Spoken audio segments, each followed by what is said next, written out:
Like moths to a flame, you've thrown caution to the wind for a glimpse into our world. Well, now you're in it. Welcome to Effed Up Stories.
Hello, everybody, and welcome to a new episode of Effed Up Stories. I am your host, Will Pender. And I am your co-host, Ryan Sharp. And tonight we bring you the first episode of Season 3. And by the way, you may have noticed that the intro had a little bit of new music and some new stuff. I hope you dug it, because that version of the music's actually been stuck in my head for the past year. But for the first time in my life since I was 12, I was without an electric guitar until a few months ago, so I couldn't record it. So that's how I intended it to be, and I hope you guys dig it. And I know it's just an intro, but I believe that putting you in the right headspace really makes a world of difference in how you will perceive the show. And in Season 3, much like the new intro, we want it to be darker, more twisted, and more sour. And that starts with this episode. So at the start of the new season, I wanted to cover a topic that's actually scary. And if you're as jaded as I am, the only way to be scared is to be vulnerable. I need that little bit of a thrill, that you are actually in danger. And that is what we are going to be exposing you all to tonight. So just remember before we go forward that ignorance is bliss. Once you hear what we have to say, you can't unhear it. You have been warned. Tonight's topic is death by nightmare, or if you prefer the medical term, sudden unexplained death syndrome, also abbreviated as SUNDS. Yes, this is real, and you can actually die by nightmares. So before we jump into the main topic of the evening, I just wanted to throw in the quick and familiar note. If you have an effed up story, video, or picture of your own, we would like to see it. You can submit that onto our official site at www.effedupstories.com. That's EFFEDUPSTORIES.com. Just go to the menu, submissions, fill out the form, and click submit. Your content can end up on the website and or possibly in a podcast. And on that note, we actually just got some really cool stories that were submitted by some other people. So for those of you who just live on the YouTube section of what we do, there is some really neat little nuggets of content on our website if you're into that. So with that having been said, let us jump into the topic at hand, death by nightmare. So as I already mentioned, you can die by nightmares. And the proper term for it, a sudden unexplained death syndrome. So let's just go back to the beginning. Now, the earliest story that I could actually find on SUNDS, and that's the abbreviated term, actually goes back to 1960. Back then, 11 Filipino sailors had suddenly died in their sleep in Guam. Now, there was a doctor by the name of Gonzalo Aponte, who was brought in from the U.S. Naval Hospital to investigate. And, he talked to people, he kind of poked and prodded around, and what he found was that the 11 victims had actually been complaining of nightmares for days before, this whole thing actually happened. So they went and did all these autopsies like you would normally expect, and they couldn't find anything. These were healthy young men. They really didn't understand how they all of a sudden all just died like that in their sleep. And the doctor, dug further into the whole idea that, that you could actually die by nightmare, the possibility that this could happen. And he actually came across reports of the same kinds of deaths going way back as far as 1917. Unfortunately, I couldn't find those stories, but, you take that for what you will. So first noted in 1977 were the deaths of some Hmong refugees in the U.S. Now, this continued to happen in other parts of the world until finally a survey was taken. And this is where this really hits home. It's not just an isolated incident, if you will. They did a survey, and what they discovered, this is pretty shocking. What they found were that there was the death of some 230 healthy Thai men between the years of 1982 and 1990. And the cause was, of course, sudden unexplained death syndrome. I found an interesting statistic that in Southeast Asia and Japan, it is, what they call the Brugada syndrome, which is exactly what we're talking about, or I think it's in Thailand. It is the second cause of death for men under 40 years of age, second only to car accidents. Like, that's insane. It is insane. And when you first start to research this kind of stuff, immediately you're thinking it's a hereditary or genetic kind of disorder unique to this culture. But that's what I first started to look at. But as I dug deeper, I found way more than I bargained for. So, let's just put that into perspective as well. So in the Philippines, they call it Bangungat, and according to Wikipedia, it actually kills 43 of 100,000 young Filipino men on a yearly basis, right? So, you might think 43 of 100,000 is not a lot, but it is, especially for something so strange, something that we don't often hear about. Now, it's interesting to note that it's not exclusive, to just the Philippines and that kind of thing. Just to put this in perspective. So, first with the Philippines, they call it Bangungat. And what that actually means when it's translated is to rise and moan in sleep. In Thailand, they call it Lai Tai, which means sleep and die. In Japan, they call it Pokuri disease. Korea, they call it Agmung. In Arabic, they call it Yathum. In Laos, they call it Dabsag. And of course, there's other cultures who've experienced this too. In fact, in our own culture, and this is going to be interesting for a lot of you out there, we call it the old hag syndrome. Yeah. And I don't think you realize just how deep this goes. But when we get there, I've spoken to many of you. I know people who have had this experience. I don't think you realize just how serious and dangerous it is. It's kind of common. We kind of know what it is. And once you know how far this goes, it's probably going to hit a little close to home. So here's the real question. Here's the question that everybody's going to have with this. Is this really something paranormal, or is it just a hereditary health defect? Well, I looked at the latter first. I wanted to rule that out because, I didn't want to do all this research just to find it. Okay, well, it's a hereditary kind of a thing. And the majority of SUNDS victims are Hmong men from Laos around the age of 33. That's the median age. And, people from the Laotian descent. Now, scientists have studied this condition and have noted that the victims experience, irregular heart rhythms and ventricular fibrillation. If the heart rhythm doesn't go back to normal, they die. Okay, well, a point for the rational side of things. So if we left it at that, we could chalk it all up to like a genetic heart defect of the Laotian people. But of course, there's much, much more to it.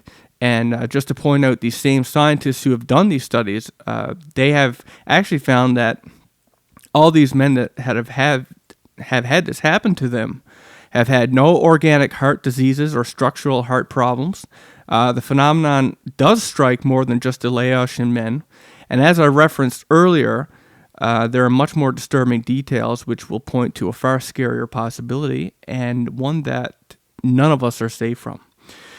So let's start this with a story that comes from an article that I read. This article is published in 1981 by Wayne King. And this has to do with the death of 18 Laotians who died by nightmare. So the story revolves around these 18 healthy Laotians.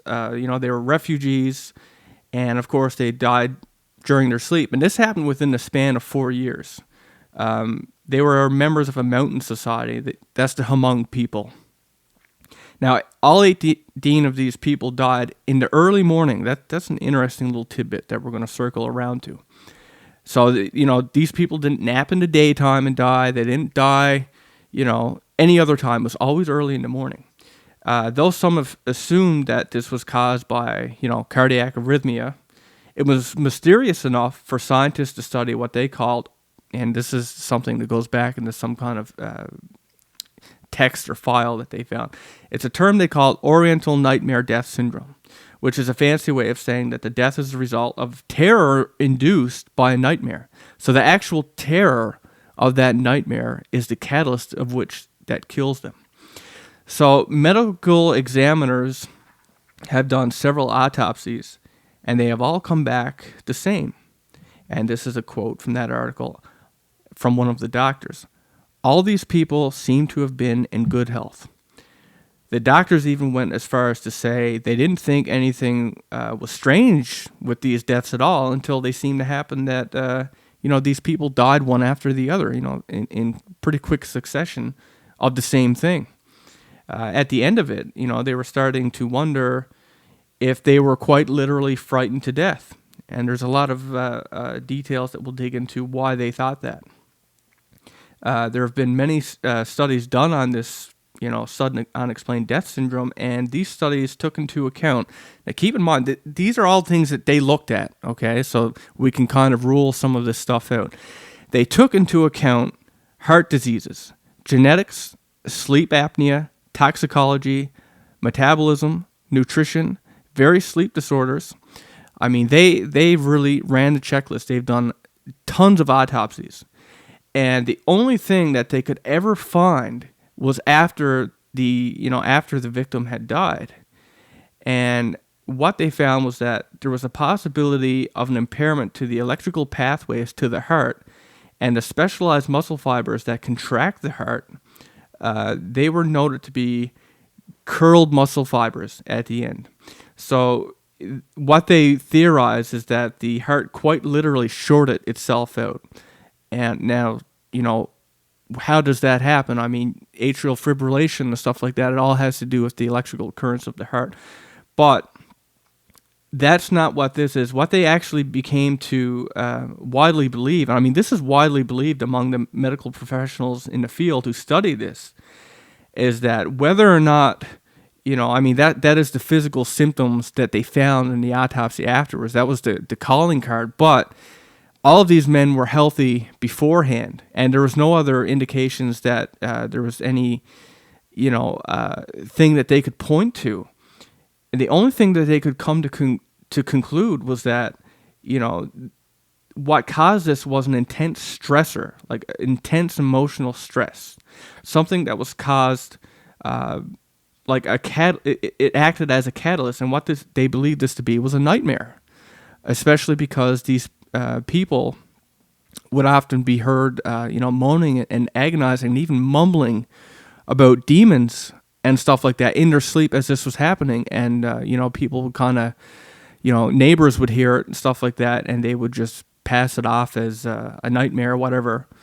But, this is what actually happened. So, I mean, one of the common things that I came across was that there was, reported a sudden yelp come from the person, or shouting, and then it was done. Either they were immediately found dead or found dead the next morning. Right, and I mean, even if you, I mean, okay, if you're having a heart attack, whether you're asleep or not, it's gonna hurt, right?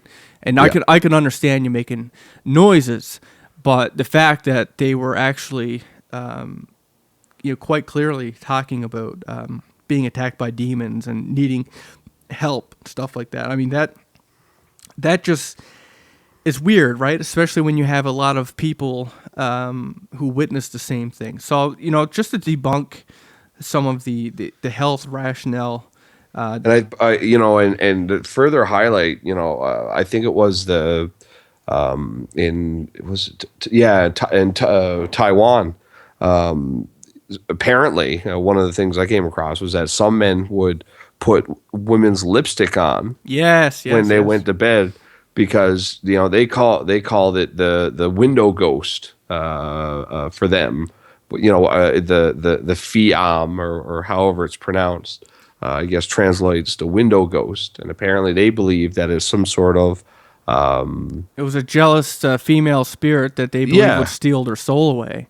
And I mean, it links up so well with some of these reports of people, going through this and actually, like you said, mumbling about spirits or demons or something. Exactly. So, like, just to debunk some of the health rationale, because I understand that that's the first place anybody is going to look, so that you can actually buy into this as anything other than ordinary.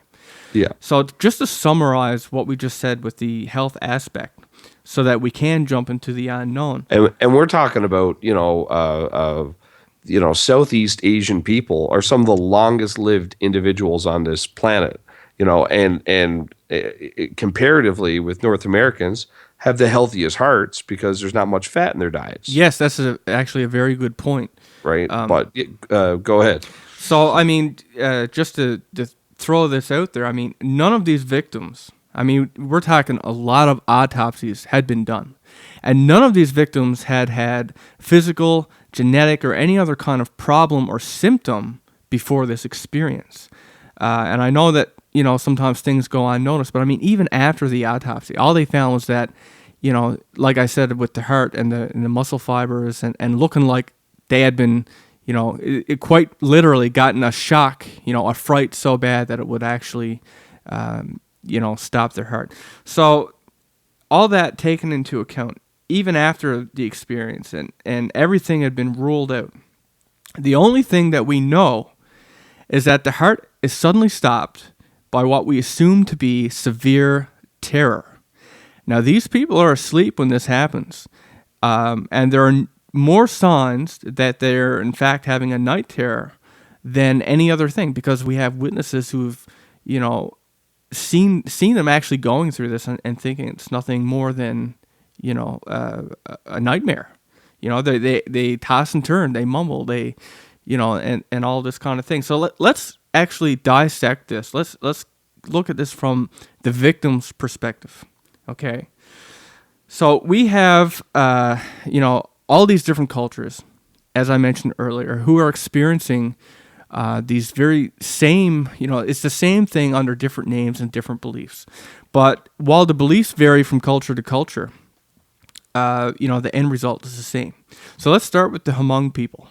The Hmong people believe that they can be visited by an evil spirit, and this spirit threatens to literally press the life out of them. And if this sounds similar to the old hag, which is what we know in American culture, that's because it's the same damn thing. It's just that's what we call it.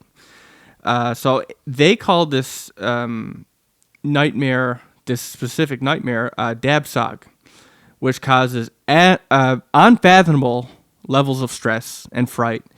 And of course, they even believe that this can cause sudden death. The shock and adrenaline quite literally shorts out their heart. So one of the things that psychologists have pointed out among these people, because the Hmong people, they really do, they're all very aware of it. Like, I know in American culture, a lot of us, especially into the paranormal, we're aware of the old hag, experience. But to the Hmong people, they're very in tune to it's more than just a bad dream. They're very in tune to how serious it is, and that they believe it's actually a spirit that comes to kill them. And the psychologist, he theorized that because the belief was so strong in these people, it made them that much more susceptible to experiencing it and actually becoming victims, because when they would have this dream, it was so real and so frightful to them that it would kill them. They couldn't will it away. Like it's such an ingrained part of their culture. It's and everybody believes it's true, and then bam, you have this experience, and it's like manifest destiny, right? Yeah, like for a lot of us, if it were to happen, we would it would be terrifying. We've lots of us have experienced sleeping paralysis within nightmares. I've done it only once or twice. My wife has done it. I'm sure you've done it, Ryan. Oh yeah, I've had sleep paralysis most of my life. Right, and I'm sure that many of our listeners out there have had this happen. But I don't think any of us at the time, or probably before now, even thought that you could die. It's a nightmare. No. It's scary. You're aware, but I mean, you don't think. Well, the Hmong people, when they had this, they knew that they could die, and that belief, I think, just really catapulted the possibility, the fright that they would have. So I mean, that's the Hmong people. But in Thailand, as you mentioned, they're visited by the widow ghost. And, it's interesting to note that the widow ghost actually only apparently comes to steal away the souls of young men. It doesn't target women. It's a young man thing. And, I mean, this actually goes back even to, the Hmong people. The median age for most of the victims are 33-year-old men. So again, we have young men, and as you already pointed out, in their culture, the men will actually go to bed wearing lipstick, hoping to fool the ghost away, thinking that their women will leave them alone. But I've actually found threads on the internet. I mean, it's one of those topics that it's hard to find a lot of stuff on. But I did come across several different forums and threads where there was an article on this stuff, and there was lots of sufferers there. I mean, I guess that's how they found it. Is they were Googling issues that they had, and they happened to stumble upon this thing, and they were all sharing their experiences. And this thread was full of people from different cultures, different walks of life, and I read some interesting things there. So, like, this one person from the Philippines, they said that they called this experience Orom, O-R-O-M. And he said, you don't always die when you have an attack, but, it's always a risk when you have one. He said, in his case, when he experiences it, it's like he's very conscious, he's very aware of what's going on around him. He's just paralyzed. His eyes are closed. He can't open his eyes. He can't move, but he's completely awake and aware. He can hear his relatives passing by. He can listen to their conversations, but he has deep sleep paralysis. And, that's something that we've all experienced. Now, when they have an attack, and they know it's an evil spirit attacking them, they're very aware in their culture of this. Despite being aware of this, and despite that they're awake and nobody else can see the demon, they can't hear it, they can't feel it, only the sleeping person. But they have methods to try and save themselves. And they quite literally bite their tongue. They try to move their hands, a toe, anything that they can do to fight and wake up, and that's how they escape. I mean, so these people actually go on a regular basis. I mean, it's so common that they all have these methods of trying to escape from this happening. Another interesting comment from somebody was actually from a young white male. Not from a foreign place or anything like that. An American. And he wrote about being attacked by what he called a terrifying spirit that tried to, and I quote, suck his soul out. Now, he eventually escapes and he wakes up, but he's terrified of what's going to happen when this eventually, inevitably does happen again, if it does, in fact, suck his soul out. And, there's these hundreds of people, sharing these similar stories. I mean, maybe this person believes it's sucking out their soul. Maybe this person feels it's just trying to kill them, another person. But it's all the same kind of a thing, and it's a negative entity. From one person, it's a demon on their chest. And again, it's relatable to the old hag. Maybe they are chased. Either way, some kind of malevolent monster seems to be hell-bent on either sucking out the victim's soul, squatting the life out of them, as in the Hmong people, or choking them to death. All of the victims wake up, they're out of breath, they're gasping for air, and in my opinion, they are all trying to explain the same thing. And I don't know if it's, someone sucking their soul out, squeezing the life out of them, or choking them, but they all wake up out of breath. And I think that means that they are all dealing with the same phenomenon. It's just depending on your perception and how you experience it, you're going to tell it a little bit different. But the end result is always the same. They wake up out of breath or they die by nightmare. So for the record, this entity, it's not the same for everybody who has this experience. Some people have reported seeing what looks like a shadow person. Another one of these entities that seems to get in all different facets of the paranormal.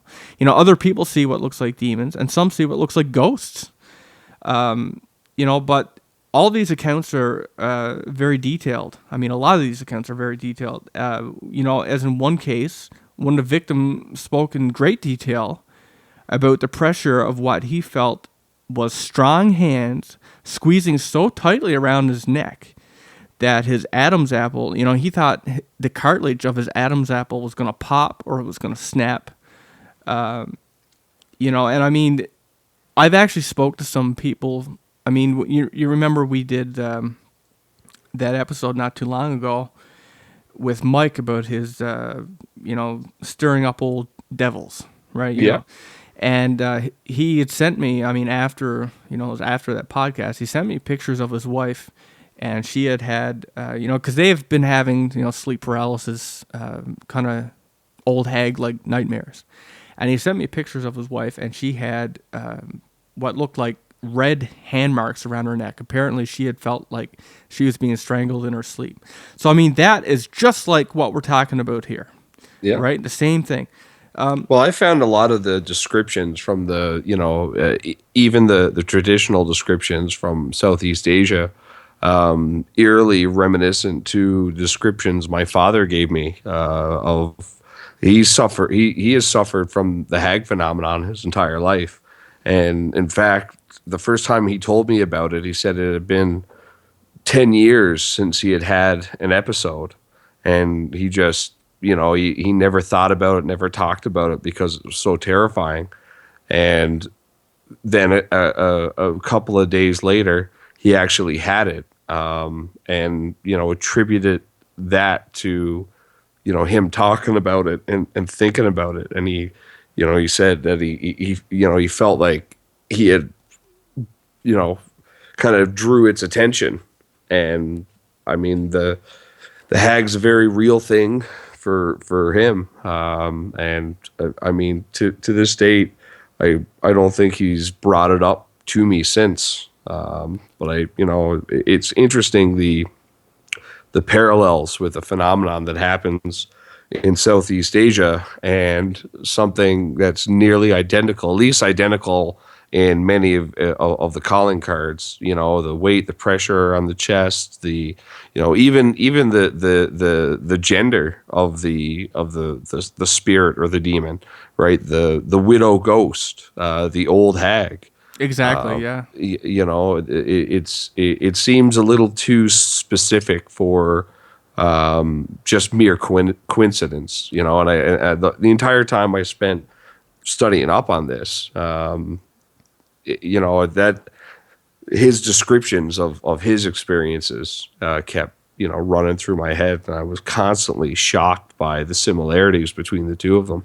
Well, one of the really scary elements about this. And I mean, it is absolutely terrifying for anybody who has this. And I'm sure that there's going to be some of you listening to this who will attest that it's terrifying. But one of the things that really brings this a step up in, seriousness is that when people actually have this, they're mentally awake. They're aware of what's going around in the room. So how could you be awake? You can hear people talking, you can hear them communicate, you can feel people brush by you, but you're completely paralyzed, you can't open your eyes, and yet you are exposed to some kind of entity that nobody else can see, only you. It's like it's meant for you. And some people could say you're in a half stupor between sleep and waking up, but anybody who's actually experienced this, I believe will know when I say that, no, you're completely mentally awake. You're not dreaming. You know the difference. It's just one of those things. You can theorize however the hell you want, but, those who experience it know that it's not, the case of being half under. I mean, it's just, you're very alert.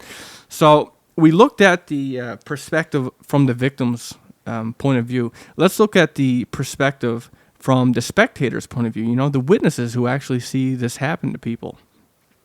So, there's often people who are around, these victims. They don't really realize what's happening. Nobody, I would assume that not many people really know what this is. But nevertheless, there's often people present in the rooms, partners, we'll say, partners of people, are in the rooms of people having it. There's people, next door in the neighboring apartment. They're in the apartment building for some people. And, the screams are loud enough that people can hear that stuff. And there's all these different victims. And, they hear moaning. They hear groaning from the victim in their sleep. And to quote an article that I read, they said, and I quote, "They sounded like they were suffering in agony," unquote. Right? I mean, so this isn't your normal, in your sleep. This is crying bloody murder for some people.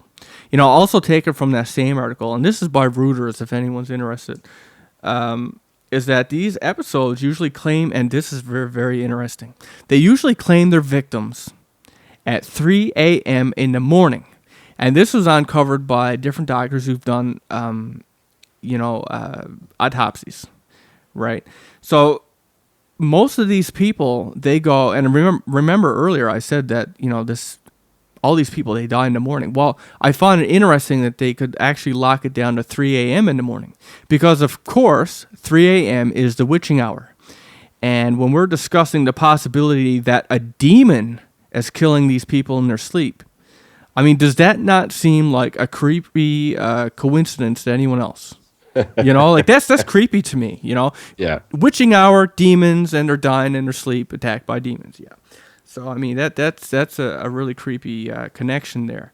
They're screaming out in the night. They're giving descriptions of evil spirits or demonic entities. The deaths seem to happen around 3 a.m., and it's almost always young, healthy males. It's like it has many of the old gods and demons from the past. They each have their own tastes. Some like the flesh of virgin women, and maybe this particular one enjoys the life force or whatever it is from young, strong, healthy, young, but arguably in the physical prime of their life, and to have a heart condition, a heart problem arise out of nowhere. It's just it almost seems like a sacrificial, like a serial killer would have it likes girls with blonde hair and this thing, and it's like it's targeting the strong, what arguably be the strongest hearts of all the humans, right? Young, physically mature Southeast Asian men, Yo, who have low fat content in their diet, like they arguably amongst the entire human race, those are the choicest hearts, well, I guess from if it is in fact a demon that does it, I guess from its point of view, I mean that's the most damage that it could cause. Of all the people that it could attack, that's the one that's going to hurt the most. Is the healthy, strapping young man, not the old and elderly and the young and weak. It's like, how much damage can we cause? And I guess that's where they get the most gratification. Would be the greatest challenge, I guess. Yeah, like, I mean, how they would get their kicks. I guess similar to people who hunt. Some people want to go out with their hands. They're crazy, but Yeah. So I mean, it really is a creepy connection, and it's gonna get a lot creepier when I tie this into something else by the end of this. But going back to these articles that I came across was that not only did people cry out in their sleep, but I mean they're tossing and turning. I mean they're so. It doesn't seem like sleep. Like, I mean, I've seen like my wife have nightmares in her sleep, and it's a little bit of kind of thing, and I'll like elbow her or something like that to shut her up so I can I can go back to sleep. But I mean, it's not full on toss and turn and screaming, that kind of thing. It's not dramatic. And I know that night terrors are different than nightmares. I mean, that's, if anything, it sounds more like night terrors. It's dramatically affected. You could see the physical and emotional reactions much more pronounced than it would be from a nightmare. But I mean, it still, I could understand, I guess, if everybody who had this, I mean, if it was different, like some people were having, I'm being chased by murder, I'm falling down a hole, I'm trapped on a mountain. Like, there's so many different bad things that can happen to you. I find it interesting that all these cases seem to revolve around being chased by a demon or a malevolent entity. I mean, that's of the female gender. Of the female gender, yes. It's even specific in gender. And like you said, if this was simply the being caused by massive amounts of stress due to a bad dream, I mean, for me, I'd rather be attacked by a demon than buried alive. That's just me. I'm a little bit claustrophobic, and the idea of being buried alive is of such that terrifies me. I would rather face a demon one-on-one with a pen than be buried alive. That's but you don't again you don't hear. They were screaming out about being covered in spiders. They were screaming out about drowning. They were screaming out about being eaten by wild animals. They're screaming out about a female demonic entity or evil spirit. Is so specific that I think it's great that there's all this medical inquiry into the syndrome, because like we said, if the stats that I got were correct, I mean, it's second cause of death in males under the age of 35, only to car accidents. I mean, that's insane. That is absolutely bonkers. And obviously something like that isn't all genetic defects. I mean, you can just go ahead and guess how many people are killed every year in Taiwan by car accidents. So to be only second behind that's got to be a huge cross section of the population. Oh, hell yeah! Right, and I mean, that kind of in its own kind of disproves the whole genetic, and I've seen that pop up. Oh, it's a problem with this specific gene that interrupts the flow of electrons into the cells around the heart. But it, like you said, that's not found in every instance. I mean, sometimes it's a factor, I suppose, but it's not found in every case. And if you're talking about, the second major cause of death, that is such a large number of the population that it couldn't possibly all be genetic. There has to be a deeper, larger, and in my opinion, I do think a supernatural cause, something that's definitely more than mundane at the very least. Well, I mean, even to go back to, I mean, a good round of these medical professionals who had, really studied up on this thing for a while. I mean, even they came out and said that, while they can find this physical, I guess, calling card after it had happened, despite the fact that they were healthy and blah, blah, blah, they all believed that, it wasn't that, I mean, they could say, yeah, it was electric energy, the electrical impulse that like fried their hearts. But I mean, they all believed that it was induced by, sheer terror. And a massive amount of terror, so incompatible with everyday human experience that the heart, literally fries itself. Damages itself from the sudden, you imagine somebody coming up behind you going boo. Well, that boo is so, and what's the first thing that happens? You hear your heart pounding in your ears. Yeah. That's because your heart rate goes up. There's 1,000 instantaneous things that go on involving your circulatory system, the old fight or flight. I guess they've added a new one: freeze, fight, flight, or freeze, because there seems to be a lot of people just fucking freeze up, like deer in the headlights, as the saying goes.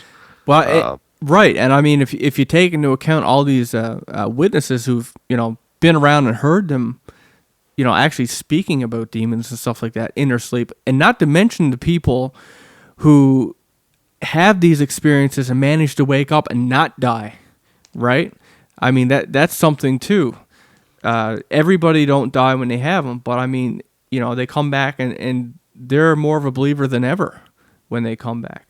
So now, as strange as all this sounds, and I mean, it is strange. In fact, as someone who loves the paranormal and reads up on it as much as me, I'm so surprised I haven't stumbled on this before.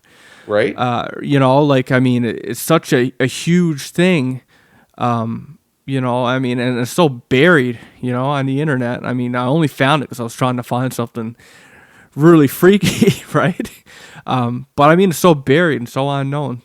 For something that claims so many lives, isn't it strange that it isn't a more major topic with all the different paranormal shows that are around these days? And the fact that so many medical professionals have looked at, I mean, since the 70s, and if you believe that this first guy, reports going back into like the early 1900s, I mean, how all of that was just kind of swept under the rug and still swept under the rug, I don't really understand. But as strange as that is, dropping dead in one's sleep isn't even the strangest concept regarding these nightmares.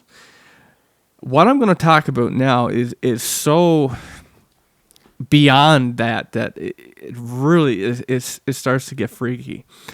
So what I'm talking about is people who actually commit suicide in their sleep. And there's a medical term for this too. It's called parasomnia pseudo-suicide. And I'm going to tell the story of the poster child of this. It's happened to many people, but I'm going to tell the story of the poster child. And the poster child for this, his name's Tobias Wong. Okay. Tobias Wang was a successful 35-year-old designer. You know, he designed, I don't know if it was clothes or paintings, whatever the hell it was, but he was really good at what he did. He lived in New York, and by all accounts, you know, he was not depressed. He had a very successful and growing career in the designer world. You know, he was highly praised. He was in a happy relationship.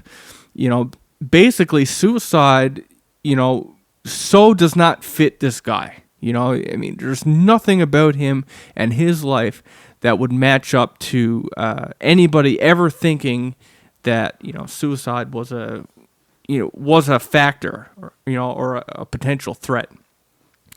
You know, so that having been said, it's also noted, and you can look this up. It's all up there, but you can look it up. He suffered his whole life with really bizarre sleeping issues.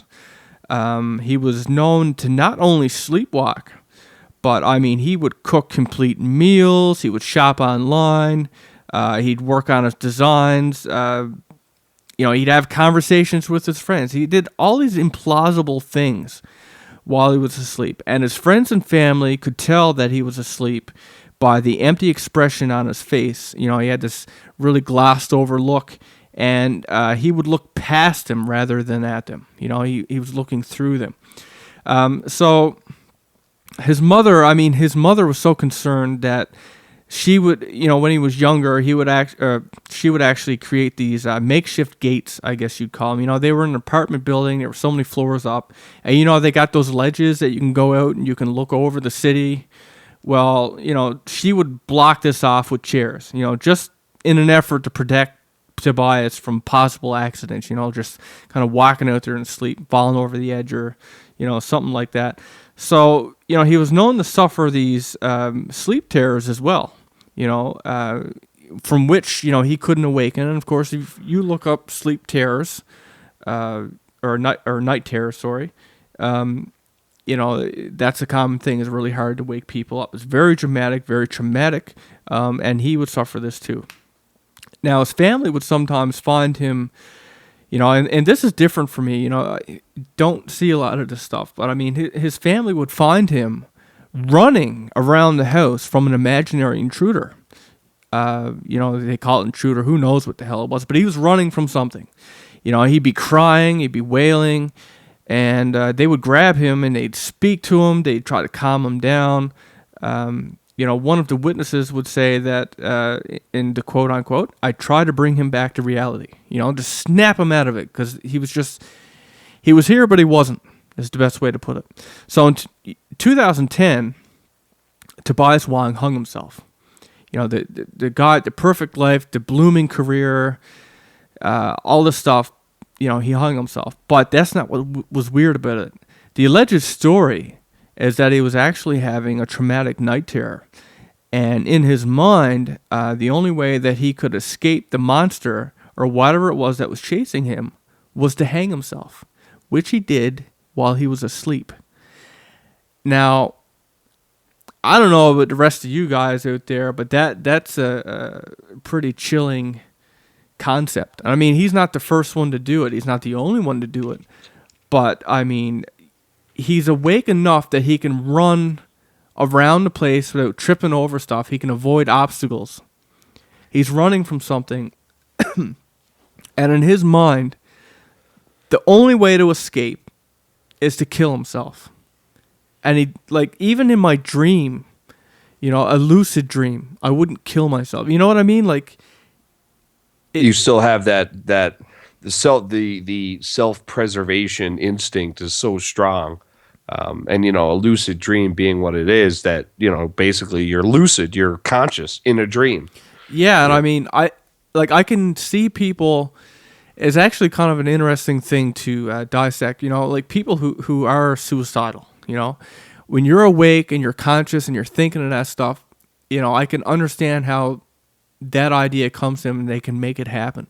But when you're asleep, it's almost like there's a safety barrier. It's like, you know, it's like instinctual that you try to stay away from danger. Every nightmare that you have, every nightmare you hear of, people run from the murderers, they run from the monsters. You know, they don't hurt themselves. You know what I mean? Like maybe people have dreamt of hurting themselves. I don't know, but it's definitely not the common route that you would Yeah, have. you don't hear people say, "Oh, I was surrounded by monsters and turned the gun on myself, or I leapt off a ledge to get away from a demon clown," or it's like you said, is always running away in terror, trying to get away, struggling. It's interesting that you bring up the sleepwalking thing, because to me, and maybe it's because my whole life I had well, not to make it sound like it's a good thing, but I had at least the opportunity to watch my little brother and one of my close cousins who both suffered from sleepwalking. Now, my brother wasn't as bad as my cousin, because my cousin, they actually caught him a couple of times, like about to take a 10-foot step off of the edge of their patio, and to the point where there was alarms on all the doors and stuff, like actual sleepwalking alarms. And if you got up and peed in the night, you didn't want to go close to the door and rattle the doorknob, because it would set the alarm off. But I had the opportunity to see him in these sleep states several times, and it's so interesting to deal with somebody who is conscious but asleep. Yet like, we could talk to him and he would respond sometimes correctly, and other times it was like talking to a crazy person almost. And I often wondered my whole life is how, as a society, how is sleepwalking not one of the most terrifying top concerns about we need to get that fixed. The idea that you can get up and unconsciously mill about in the wee hours. I mean, a friend of mine, their kid gets up in the middle of the night and showers asleep. Right. Yeah. I mean, he's getting in the shower and he's asleep, and that's what you do to people to wake them up: throw water on them. But here he is, locked in sleep, and I can't imagine if that was my kid. I'll always be worried. Is he going to slip in the tub and smash his head? Is he going to break his arm? In the case of my cousin, I mean, it was terrifying, because you're always worried that he was going to fall down the stairs or manage to get out of the house, and because a couple of times he did, and they literally caught him by the waistband on his pajamas as he was about to step off the back of this patio. I mean, it had a rail around it, but there was like bench seats built into it. So he stepped up onto the bench seat and then stepped up onto the back of the seat and was about to step off. And the idea that we're somehow we're okay with sleepwalking, I find that one of the most terrifying things. Well, I can do you one better. I can do you a lot better, actually, than just the sleepwalking. Because another thing that, I was aware of this before, but I mean, it kind of ties into what we're doing here. And that is, of course, okay, we got suicide. That's really bizarre for someone who's asleep. But there's people who have committed murder. They've raped people. They've beat people and more, all acted out while they were actually asleep. I mean, scientifically studied. Psychologists have studied them. They were actually asleep. It's gone to court. People have gone to court, okay, and proven with science and with medical doctors without reason of a doubt that these people were, in fact, asleep when they carried out these really, really shocking crimes. I remember watching the court case with the sleepwalking rapist. It was, I believe, he raped his roommate or something while he was asleep. Yeah, I mean, it totally, like, how you could have your wits about you to carry out something like that, but not even be there. And of course, that's going to tie into an even scarier revelation. So, I mean, the question is, are they really asleep, or is there something more sinister afoot? And that's when we enter the very interesting topic of nightmare possession. Now, I found several articles on this topic that discuss the idea of being possessed while you're asleep. But the one I'm going to reference here has many quotes from a doctor named Dr. McNamara. Now, Dr. McNamara believes that dreamers are sometimes targeted by demons, spirits, creatures, monsters, even cryptids, like strange animals and stuff like that. And he said if the dreamer avoids looking and communicating with the entities, he or she can come out unharmed. If not, if they don't avoid, the communication or looking at them or whatever it is, it's actually possible for the dreamer to become possessed by the demon or spirit. So he points out, and this is a clinical fact, okay, that most involuntary, which I find interesting, involuntary possession, because, who would want to be possessed? But anyway, most involuntary possession actually happens overnight. The person who has this happen quite literally wakes up possessed. They go to bed normal, they wake up possessed. No doubt that happens around the witching hour. It seems to always, come back to then. So is it possible that those who kill, rape, and hurt others while asleep are actually possessed? That these people are much more susceptible to possession while asleep. It's certainly worth looking into, in my opinion. Now that you say that, I actually watched, and I can't remember the name of the individual, but there was this man they studied him because he would get up in the middle of the night and rage, and he pushed his wife or threw his wife through a plate glass window. He's broken her nose. He's pretty much, I think he trampled the kids a couple of times, but they would every night he would go to sleep on the couch. And they just as part of normal course for getting ready for bed, mom would go and lock all the doors and put padlocks on all the doors for the kids' rooms. The kids would push their dressers in front of their doors. Mom would go in her room, lock it from the inside, and put heavy objects in front of the door.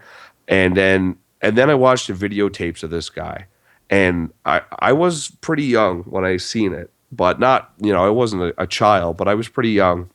And it really affected me because he looks at the camera, and it must be just the kind of but the look, the stare that he gave the camera when he woke up, he just bolted right up out of bed, roared in this unholy rage, and began ransacking their house. Right, and running into the doors, like doing everything he could to try to kick in the doors and get in there, and but in the morning he this guy was a crying, blubbering mess, and because he loved his family so much, and but they took him to a sleep institute and tried to study him there, and he would wake up. And he would just sit up and he would stare. And sometimes he would stare into the camera. And it was so unnerving because it didn't look, you knew it wasn't him. There was something else staring back through those eyes. And it was, for me, for a long time, it was one of the and I always thought to myself, my God, that guy is possessed. If there's anybody possessed, that guy is friggin' possessed, I think I've seen that myself. I remember seeing at least 3 or 4 or possibly more cases of the same stuff growing up, and it always stuck with me. I'm sure one of you out there will know what we're talking about. Feel free to put a link in the comments. Thanks. Oh, for sure, yeah. But I mean, it always stuck with me because it in your home is your safety haven. Your family is who you trust, especially your partner, or your dad, Oh yeah, it's your family, right? Think of those poor kids. My dad turns into a monster at night. Jesus. Yeah, and he tries to beat my door down and kill me, right? All right, good night, honey. I love you. I'll kill. Hopefully, I'll see you in the morning. Yeah, that's the shit that nightmares are made of, right? The fact is that these people, that have this happen to them, they're not themselves when they sleep. Now, I don't know about you, right? But when I dream, I'm still me. I'm not going around killing people. I'm not going around doing crazy shit. I'm me in my dream. These people are complete, even if it it was a dream and they didn't physically do this stuff. They're not them, right? They're not who they are. Yeah. And that's the big thing here is that who they are when they're awake is not who they are when they're asleep. And I mean, it just so happens that these people get up and I've seen stories like this one guy stabbed the shit out of his wife. And when he was awake and he was being questioned by the police and, they did all these interviews and like he was crying. Like, I mean, he just absolutely dumbfounded, could not understand how he could have done that, how he could have stabbed someone he loved so much. And, this is something that's been echoed with, several different cases like this. So, I mean, really, are they possessed? Because that's what it sounds like. They go to sleep, and just as this Dr. McNamara said, they go to sleep a normal person, they're possessed when they wake up. Maybe some of these people, when they go to sleep, they're just weak enough consciously or mentally or whatever that they're the perfect tool for a demon to possess, to carry out its bidding. And the witching hours, supposedly that time of the day in every 24-hour period when the barriers between here and that other place are thinnest. Yes. So I mean, just to sum it all up, unless you got some other stories that you want to add. No, I think we pretty much covered most of it. So I mean, for those of you listening out there, I'm curious to hear what you have to say, because I know a lot of you. I've spoke to many of you about weird dreams that you have. Particularly many of you have told me about the old hag. I've got stories on our site from people who've experienced the old hag. I'm curious. Have any of you ever done anything really dramatic while you were asleep? Have you found yourself in places that you didn't know how you got there? Did you get attacked by demons? Did you ever fear or almost die from one of these experiences while you were asleep? So I'm curious to hear it. If you have any of your stories on this, if you have anything you can share in the comments, or certainly you can share it at our website for possibly get on the site, possibly actually in a podcast. So if you want to send that to us, go to the official site at www.effedupstories.com. That's EFFEDUPSTORIES.com, and submit that to us. And with that having been said, I hope you all enjoyed the episode. And if none of you are killed by demons in your sleep, or hang yourselves, or murdered by your possessed sleepwalking partner, I hope you'll join us for the next episode. And this is Will saying, sweet dreams. Good night, everybody.